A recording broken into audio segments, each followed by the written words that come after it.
नमस्कार दोस्तों, आज के हमारे इस वीडियो में हम आपके लिए आमल की एकादशी की पौराणिक व्रत कथा लेकर आए हैं। दोस्तों, आमल की एकादशी के दिन आंवले के पेड़ की पूजा की जाती है। ऐसा कहा जाता है कि आंवले के पेड़ में भगवान विष्णु का वास होता है।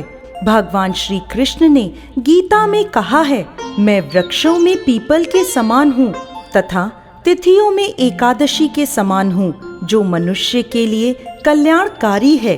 यह आमल की एकादशी सभी पापों का नाश कर व्यक्ति को मोक्ष की प्राप्ति कराने वाली है। इस एकादशी की महिमा को जानते हुए धर्मराज युधिष्ठिर बोले, हे जनार्दन, आपने फागुन के कृष्ण पक्ष की विजया एकादशी का सुंदर वर्णन करते हुए सुनाया। अब आप फागुन मास के शुक्ल पक्ष की एकादशी का क्या नाम है, इसकी क्या विधि है, कृपा कर मुझे बताएं। तब भगवान श्री कृष्ण बोले, हे राजन, फागुन मास के शुक्ल पक्ष की एकादशी का नाम आमल की एकादशी है। इस व्रत के करने से समस्त पाप नष्ट हो जाते हैं तथा इसके प्रभाव से 1000 गोदान का फल प्राप्त होता है। इस व्रत के करने से समस्त पाप नष्ट होते हैं। हे राजन, अब मैं आपको महर्षि वशिष्ठ जी द्वारा राजा मांधाता को सुनाई गई पौराणिक कथा सुनाता हूँ। ध्यान पूर्वक सुनिए। राजा मांधाता बोले, हे वशिष्ठ जी, यदि आप मुझ पर कृपा करें तो किसी ऐसे व्रत की कथा कहिए जिससे मेरा कल्याण हो। महर्षि वशिष्ठ बोले, हे राजन, सब व्रतों से उत्तम और अंत में मोक्ष देने वाली आमल की एकादशी के व्रत का मैं वर्णन करता हूँ। एक वैदिक नाम का नगर था, जिसमें ब्राह्मण, क्षत्रिय, वैश्य और शूद्र चारों वर्ण आनंद सहित रहते थे। उस नगर में सदैव वेद ध्वनि गूंजती रहती थी तथा पापी, दुराचारी, नास्तिक लोग उस नगर में नहीं रहते थे। उस नगर में चैत्रथ नामक चंद्रवंशी राजा राज्य करता था। वह अत्यंत विद्वान तथा धर्मी था। उस नगर में कोई भी व्यक्ति दरिद्र व कंजूस नहीं था। सभी नगरवासी विष्णु भक्त थे तथा एकादशी का व्रत किया करते थे। एक समय फागुन मास के शुक्ल पक्ष की आमल की एकादशी आई। उस दिन उस नगर के राजा ने, प्रजा ने तथा बालक और वृद्धों ने सब ने मिलकर हर्षपूर्वक व्रत किया। राजा अपनी प्रजा के साथ मंदिर में जाकर कुंभ स्थापित करके धूप, दीप, नैवेद्य, पंचरत्न आदि से आंवले का पूजन करते हुए कहने लगा, हे धात्री, तुम ब्रह्म स्वरूप हो, तुम ब्रह्मा जी द्वारा उत्पन्न हुए हो और समस्त पापों का नाश करने वाले हो। तुम्हें नमस्कार है। अब तुम मेरा अर्घ्य स्वीकार करो। तुम श्री रामचंद्र जी द्वारा सम्मानित हो। मैं अपनी प्रार्थना करता हूँ, अतः आप मेरे समस्त पापों का नाश करो। उस मंदिर में सब ने रात्रि में जागरण किया। रात के समय वहाँ एक बहेलिया आया जो अत्यंत पापी और दुराचारी था।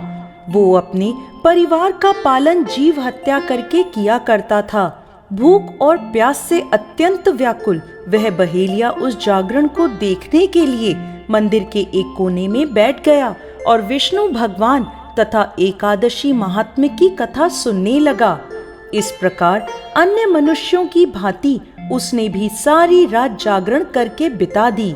सुबह होते ही सब लोग अपने अपने घर चले गए तो बहेलिया भी अपने घर आ गया।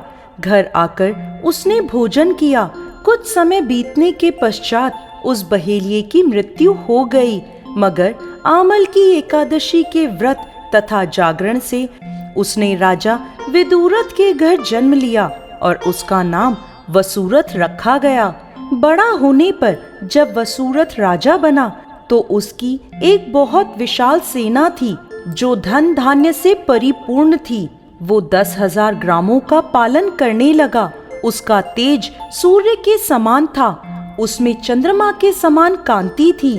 भगवान विष्णु के समान उसमें वीरता थी और पृथ्वी के समान वो क्षमा करने वाला था।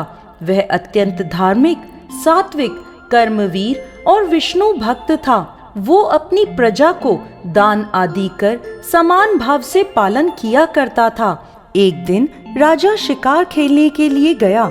दैवयोग से वो मार्ग भटक गया और दिशा ज्ञान ना होने के कारण उस वन में एक वृक्ष के नीचे सो गया।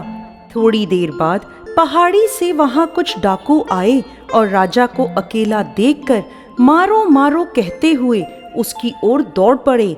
वो कहने लगे कि इस दुष्ट राजा ने हमारे माता पिता, पुत्र पौत्र आदि अनेक संबंधियों को मारा है तथा देश से निकाल दिया है, अतः इसको अवश्य मरना चाहिए।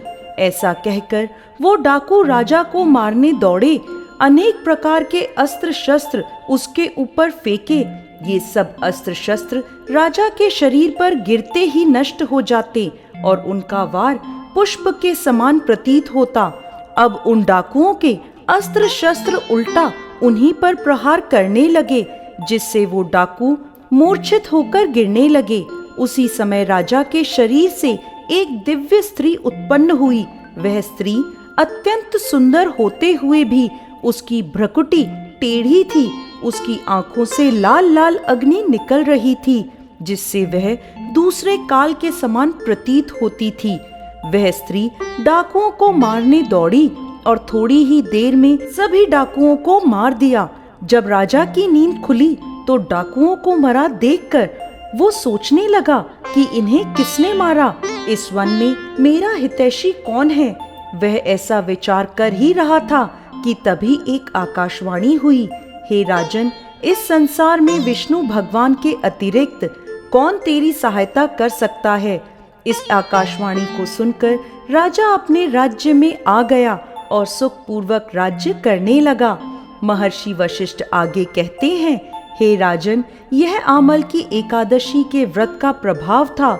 जो मनुष्य इस आमल की एकादशी का व्रत करते हैं वह प्रत्येक कार्य में सफल होते हैं और अंत में विष्णु लोक को जाते हैं। जय श्री हरि विष्णु।